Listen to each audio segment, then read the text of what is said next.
अच्छा है, बाबा तो जानते हैं ना।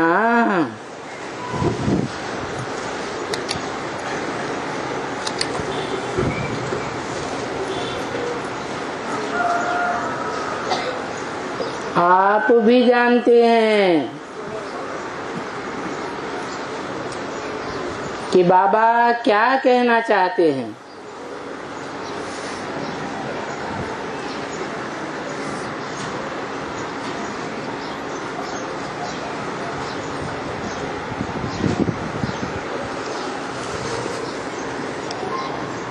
बाबा किसे कहा जाता है?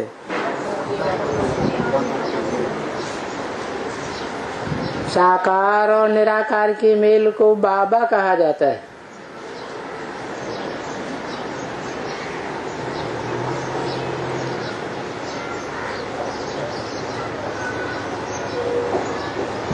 तो बाबा जानते हैं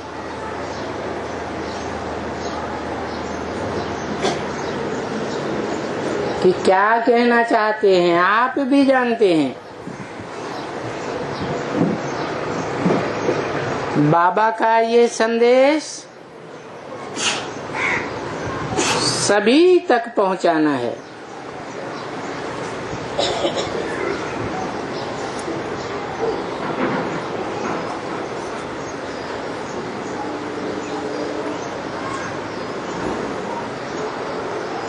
सभी तक माने कहाँ तक?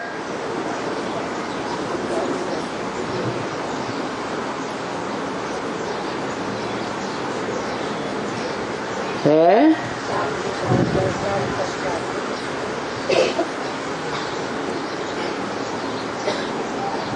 पहली बार ब्राह्मणों की दुनिया रची,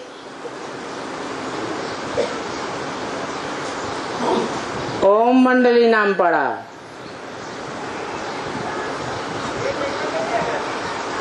पसंद नहीं आई।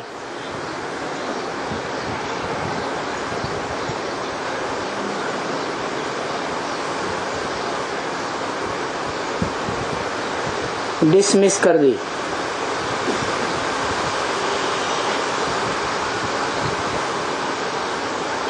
दूसरी बार ब्राह्मणों की दुनिया रची।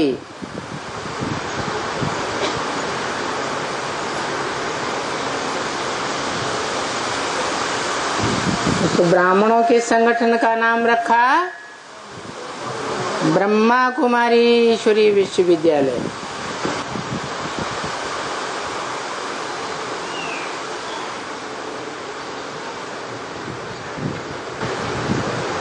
जिसके नाम पर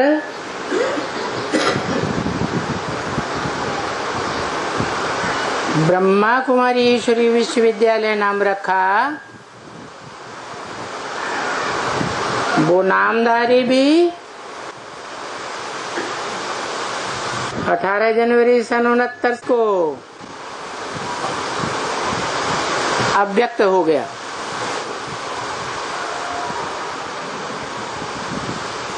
ब्राह्मणों की दुनिया से।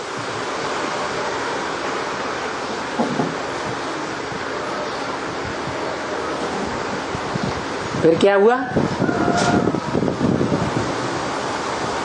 जैसे और धर्म पिताएं आए दुनिया में,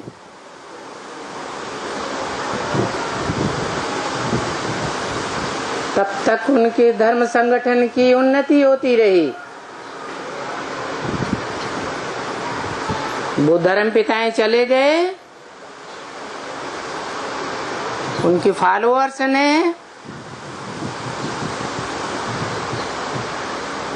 उसकी दुर्गति कर दी।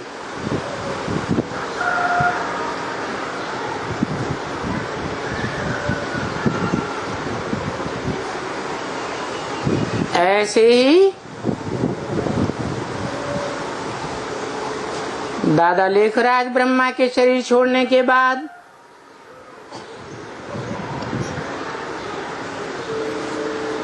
दूसरी रची गई ब्राह्मणों की दुनिया में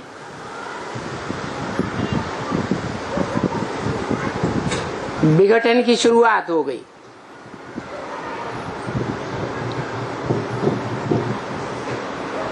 तुरंत उसी साल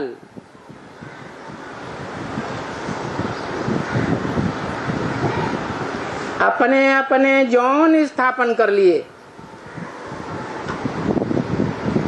वेदारी धर्म गुरुओं ने। जौनल इंचार्ज बन के बैठ गए।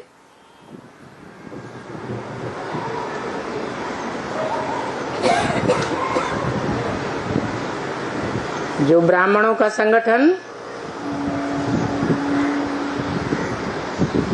मम्मा बाबा के समय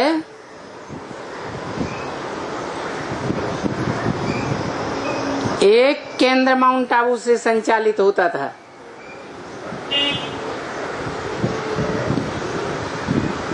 वो डिवाइड हो गया।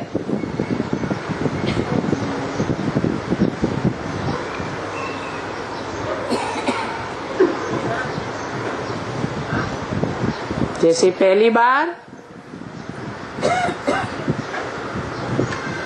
संगठन का पूरा विघटन होने में सन 42-45 से लेकर जो दुनिया में भी द्वितीय विश्व युद्ध हुआ था,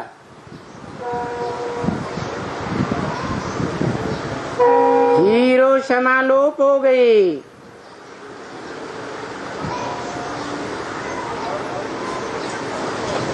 बाबा ने बताए भी दिया था, टूट गई है माला, मोती बिखर गए। 2 दिन रहकर साथ न जाने किधर गए। तो 42 से 45 से लेकर 47 तक पूरा ही पहला संगठन धराशायी हो गया। ऐसे ही दूसरी बार रचा गया ब्राह्मणों का संगठन 18 जनवरी सन 69 से विघटन होते होते 1976 तक पूरा ही विघटित हो गया, जिसका इशारा भी मुरली में दे दिया था 10 साल पहले 1966 में।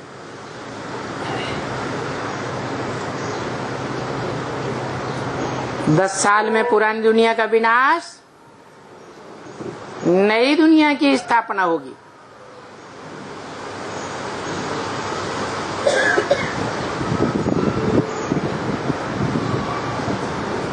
लक्ष्मी नारायण का जन्म होगा।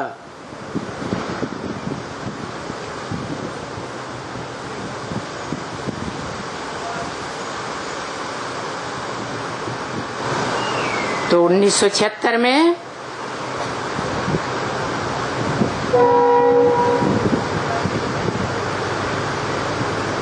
पुराने ब्राह्मण के दुनिया का विनाश हुआ।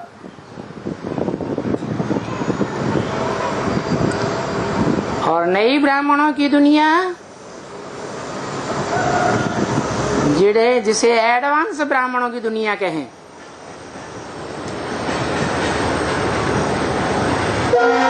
आरंभ हो गई, जिसके द्वारा आरंभ हो गई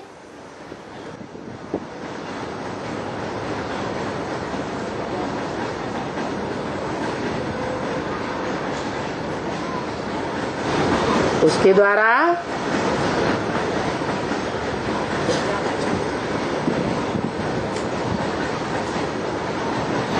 ब्राह्मणों की नई दुनिया एडवांस पार्टी का आरंभ हुआ।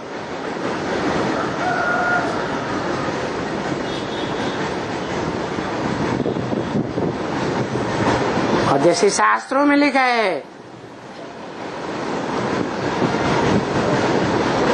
ब्रह्मा द्वारा 3 बार दुनिया रची गई, तीनों बार पसंद नहीं आई। ध्वस्त कर दी।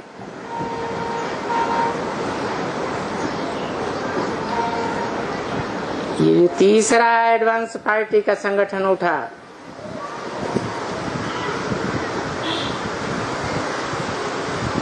उन अजीज बच्चों के सामने ही बोल दिया, तुम बच्चे कहकर।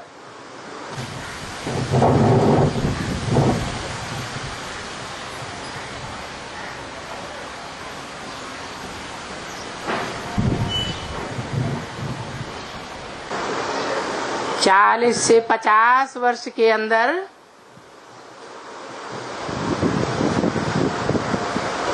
तमो प्रधान से सतो प्रधान बन जाएंगे।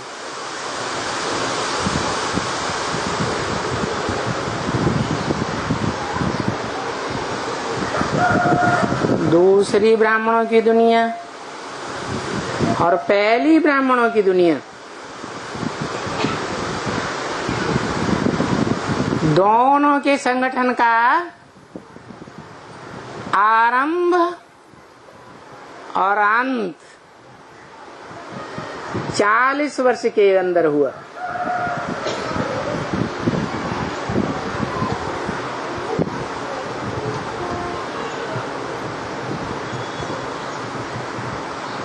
पहला 10 वर्ष में 36, 37 से 47,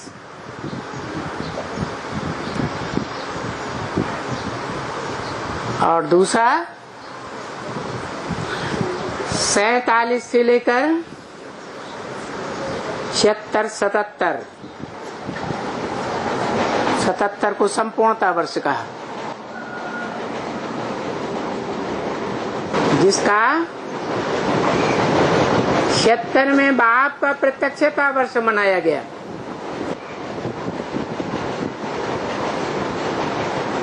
जिस बाप के द्वारा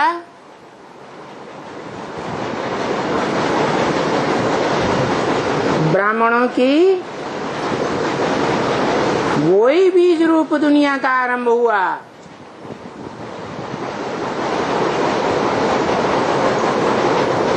जो सन 1936-37 में हुआ था।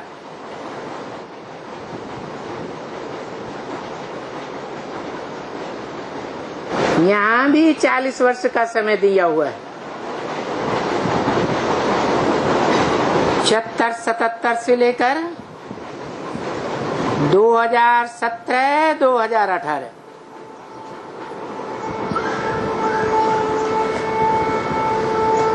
क्योंकि 40 से 50 वर्ष बोला, इसलिए 10 वर्ष और पूरी राजधानी स्थापन होने में।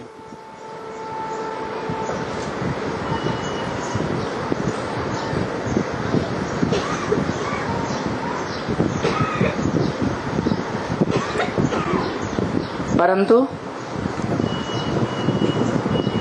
राजा की राजधानी का फाउंडेशन तो एक के द्वारा ही पड़ता है,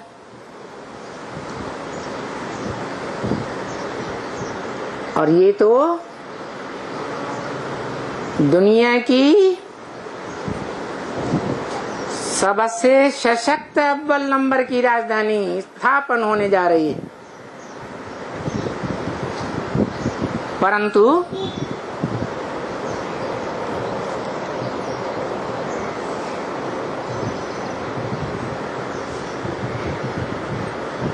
जिसे एक सत्य का सत्संग कहा जाता है, वो सत्य तो एक ही होता है, जिसे कहते हैं God is truth, truth is God.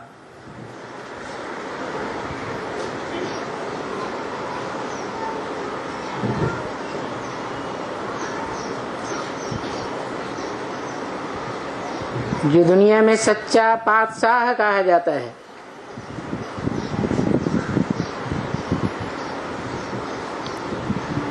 मुसलमान लोग तारीफ करते हैं उस धर्म की, अल्लाह बलदीन, अल्लाह ने आकर अव्वल नंबर दीन अर्थात धर्म की स्थापना की।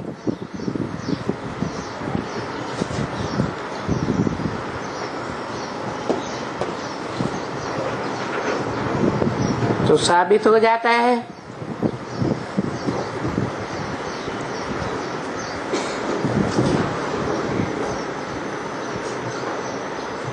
कि एक के द्वारा ही राजधानी का फाउंडेशन डालने का अभियान शुरू होता है।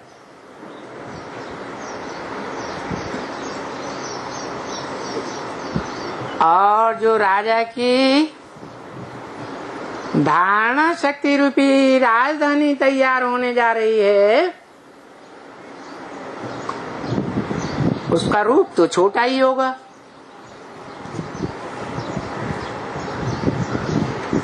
जैसे बीज छोटा होता है,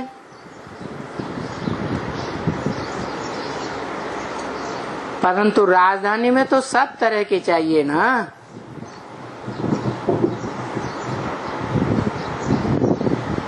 राजा भी चाहिए, रानी भी चाहिए,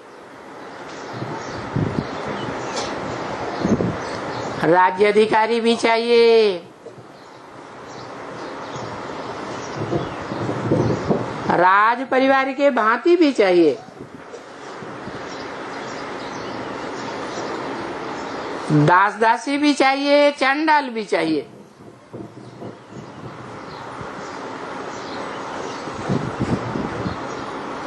तो संपन्न राजधानी कही जाती है।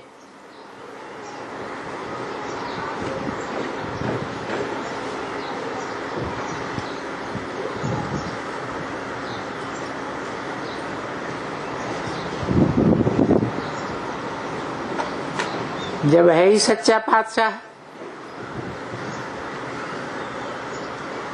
जिसका जन्म भी बताई दिया है सन 76 में,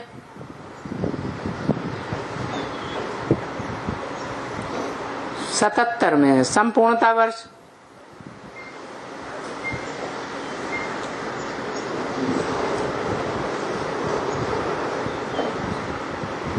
तो मन बुद्धि के अंदर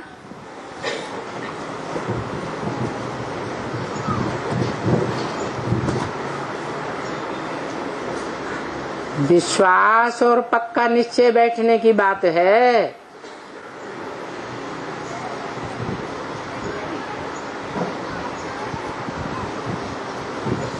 दुनिया में भी कोई परिवार बनता है तो एक बीज रूप बाप से बनता है। तो मिट्टी मार्ग का बीज है तो द्विदल होते हैं।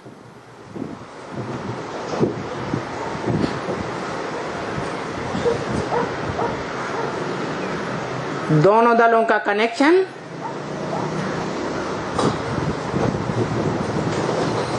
एक बिंदु से होता है।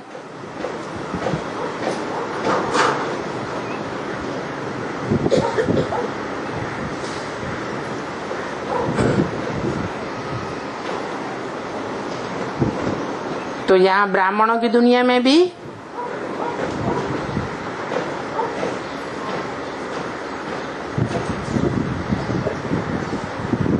जैसे 76 में टू लेट का बोर्ड लगा,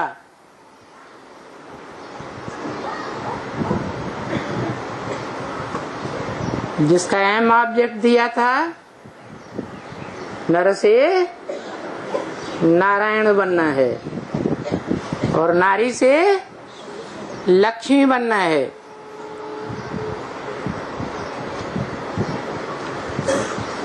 बनेंगे तो नंबरवार, लेकिन अव्वल नंबर कोई तो होता है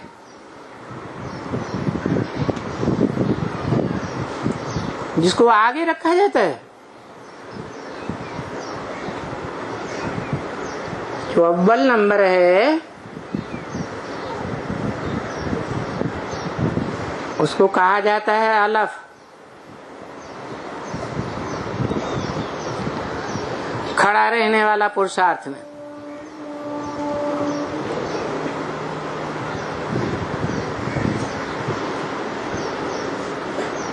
पुरुषार्थ करते करते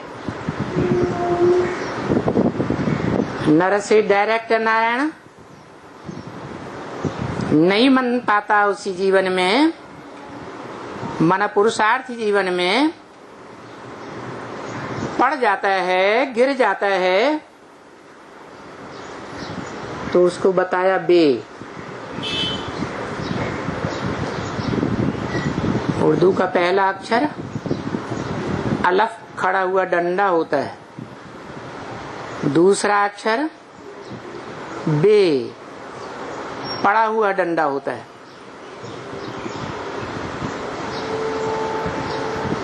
तो नई दुनिया की राजधानी का फाउंडेशन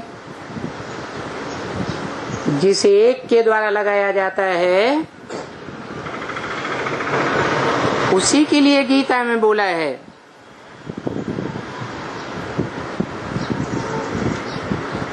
नासतो विद्यते भावो ना भावो विद्यते सतः।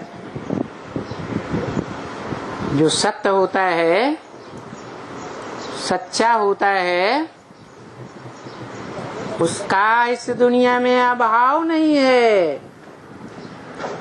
कभी खत्म नहीं होता। वो आत्मा ऑलराउंड पार्टधारी है, जो शास्त्रों में भी मानी गई है।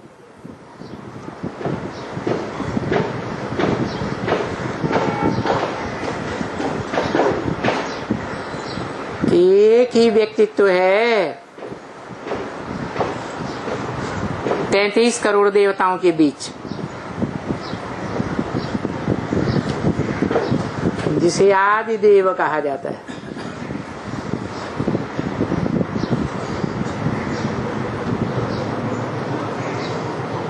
जिसके माता पिता का नाम कोई नहीं जानता, जिसकी कभी मृत्यु नहीं होती, मना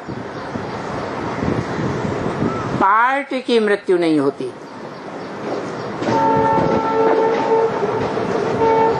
इस संसार चक्र में आदि से अंत तक पार्ट बजाता है।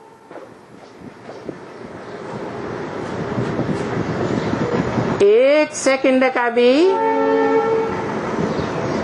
अंतर नहीं पड़ सकता।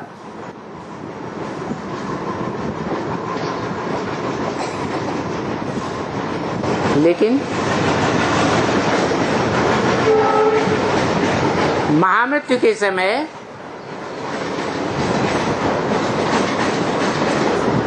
सभी मनुष्य आत्माओं को तो अपना अपना शरीर छोड़कर आत्मलोक में जाना लाजमी है।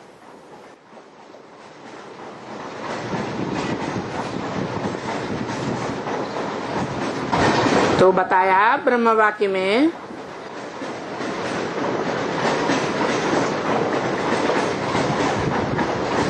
जिस ब्रह्मा का वाक्य ही अटल है, वो दाढ़ी मूछ वाला ब्रह्मा अटल नहीं है,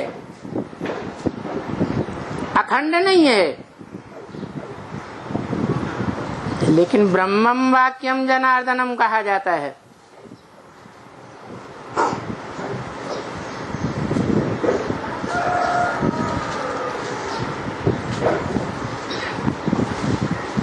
वो वाक्य अटल हैं।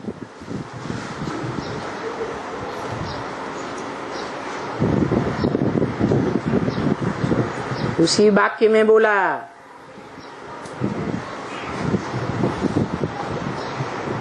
जिसे हम मुरली कहते हैं, मुरली वाक्य, कि सृष्टि पर सदा कायम कोई चीज है नहीं। सदा कायम एक शिव बाबा ही है, शिव बाप भी नहीं।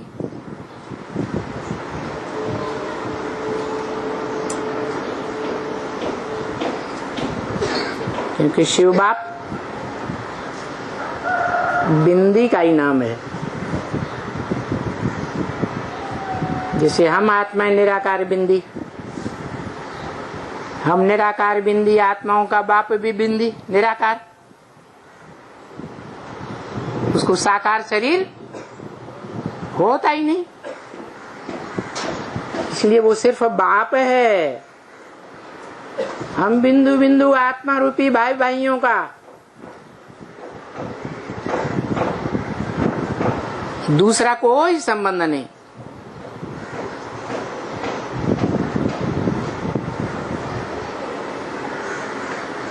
जिस पराये तन में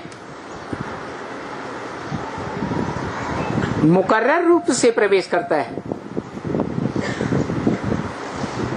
इसलिए पराया भी नहीं कह सकते।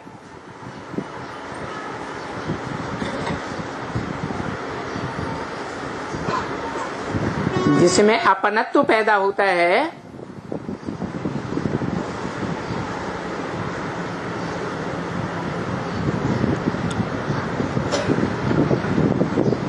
उसी पर आशिक हुआ जाता है।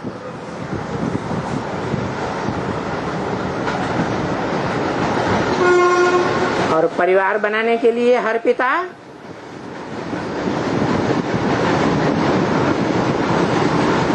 आशिक रूप में कोई न कोई माता को अपनाता है। इसलिए शिव बाप भी कहते हैं ब्रह्मा मुख से, मैं जिस तन में भी प्रवेश करता हूं उसका नाम ब्रह्मा रखता हूं। और ब्रह्मा एक नहीं होता है,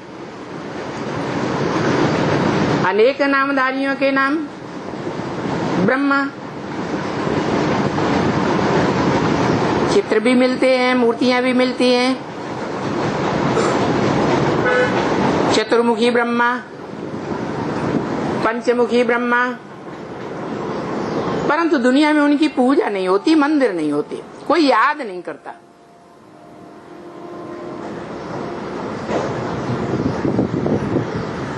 जिस अव्वल नंबर ब्रह्मा के लिए शास्त्रों में भी गायन है, गुरुरु ब्रह्मा गुरुरु विष्णु गुरुर्देवो महेश्वर गुरु साक्षात परम ब्रह्म। जो ब्रह्मा, जो अम्मा परे ते परे है, जिससे परे कोई अम्मा नहीं।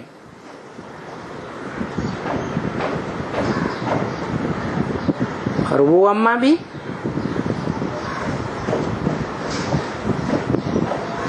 जैसे माताओं की आदत होती है,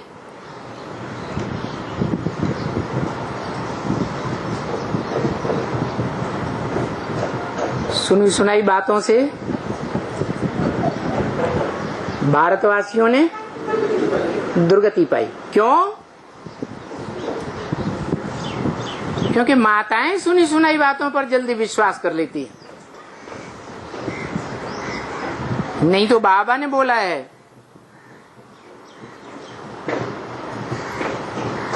ब्रह्म वाक्य मुरली में ही बोला है,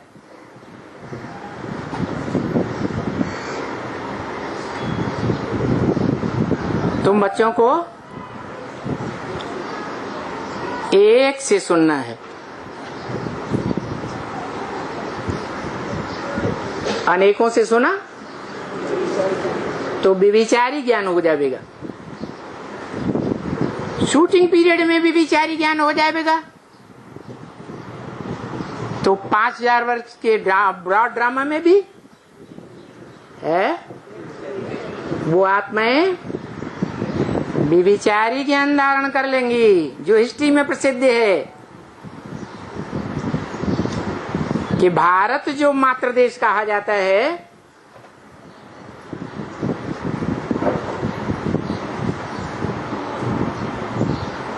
जिस माता की गोद से सारी दुनिया जन्म लेती है, सारी दुनिया ब्रह्मा की औलाद, वो परम ब्रह्म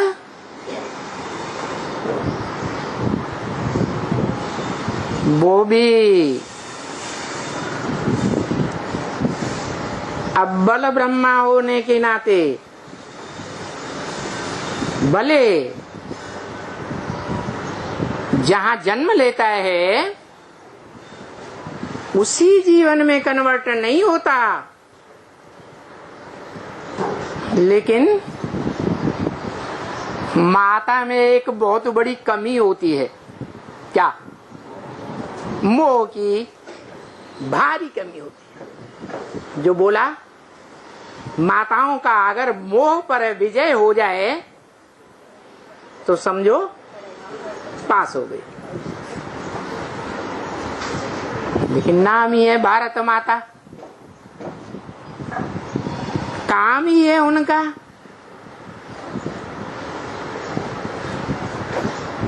कि ये भारत में स्त्री रूप में जन्म लेने वाली माताएं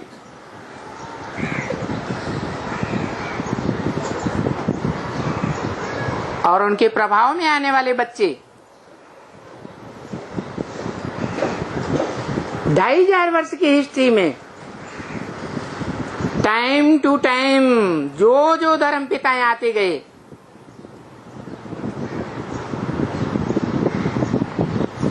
उनके बरगलावे में आ गई, कन्वर्ट हो गई। उन देहधारी गुरुओं को अपना सब कुछ मान लिया।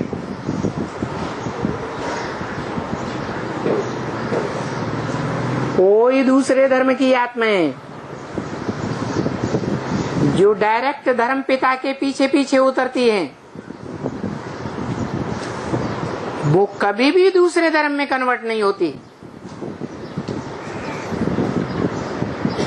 दूसरे धर्म का धर्म ग्रंथ नहीं छूते, नहीं पढ़ते।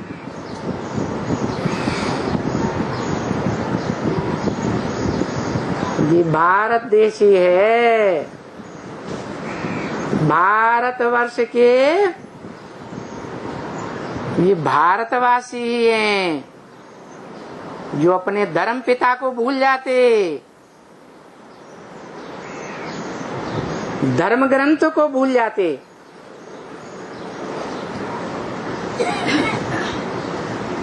अपने धर्म के मर्म को भूल जाते। जो गीता में लिखा है, स्वधर्मे निधनम से परधर्मो भयावह। यही कारण है कि कलयुग के आखिरी जन्मों में, आखिरी शतक में पूरे विधर्मियों के, विदेशियों के अधीन हो जाते हैं। आधीनता से छूटते भी हैं तो आधीनता के इतने आदी हो जाते हैं कि वो ही विदेशी शिक्षा अपनाते हैं जो विदेशी दे गए। वो ही पहनावा अपनाने लगते, वो ही खान पान, वो ही रहन सहन, अपना सब कुछ भूल जाते। जो विदेशियों ने देन दी है,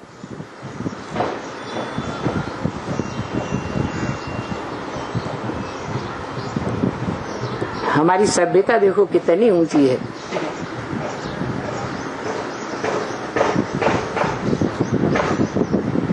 हमारी बताई हुई पढ़ाई पढ़ो, पढ़ करके नौकर बनो, मन दास दासी बनो, और ये बहुत ऊंची बात है।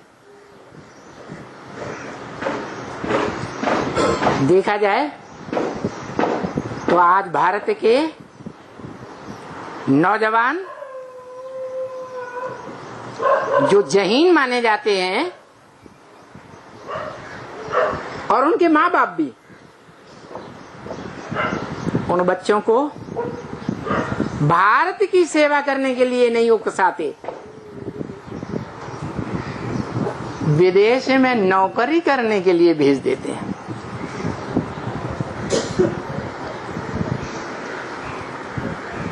और साबित करते हैं कि भारतीय सर्वोच्च धर्म ग्रंथ जिसमें लिखा है स्वधर्मे निधनम से परधर्मो भयावह,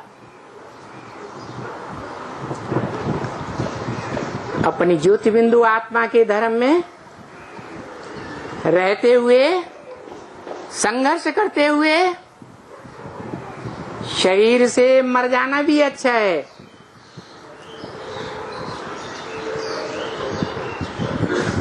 जो महाराष्ट्र में खास शिवाजी का नारा था, देहम वा पातयामि कार्यम वा साधयामि। कौन सा कार्य? जो सारी मनुष्य सृष्टि के बाप का कार्य है, श्रेष्ठ ते श्रेष्ठ धर्म और श्रेष्ठ ते श्रेष्ठ राज्य की स्थापना, जो कभी कोई के अधीन न हो, ऐसी स्थापना करनी है।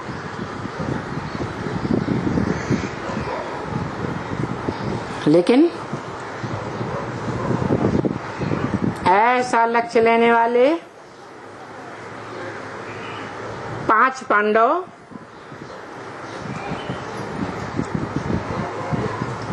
संसार रूपी जंगल में लोप हो गए।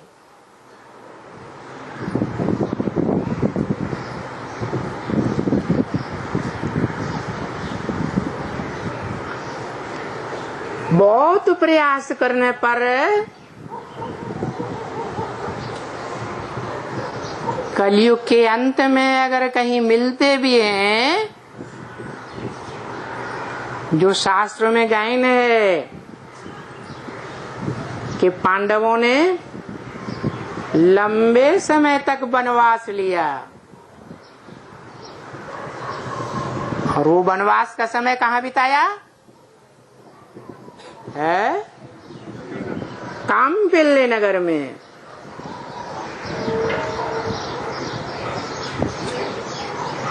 जो कपिल मुनि की बसाई हुई नगरी है।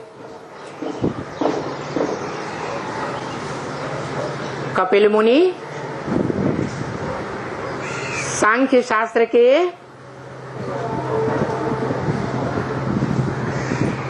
बड़े प्रणेता माने गए हैं।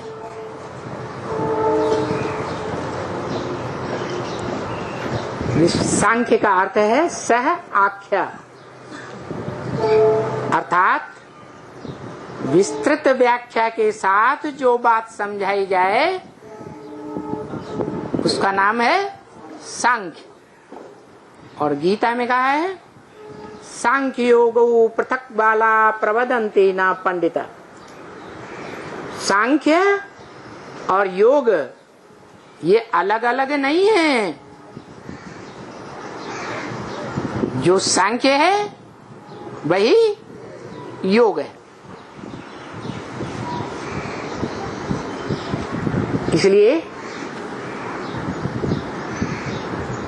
भारतीय परंपरा में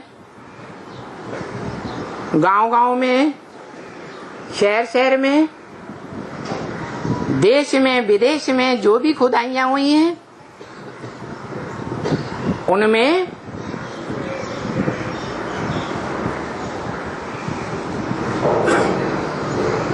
सांख्य अर्थात कोई बात की गहराई तक जाना,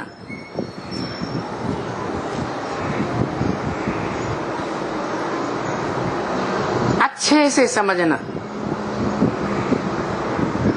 दो दूसरों को भी समझाई जा सके।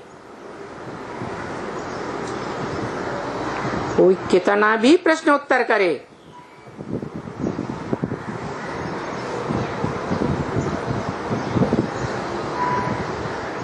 कितने भी रावण के सर निकलते रहे,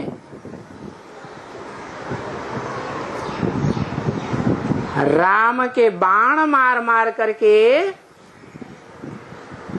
सभी सरों का खंडन करता रहे।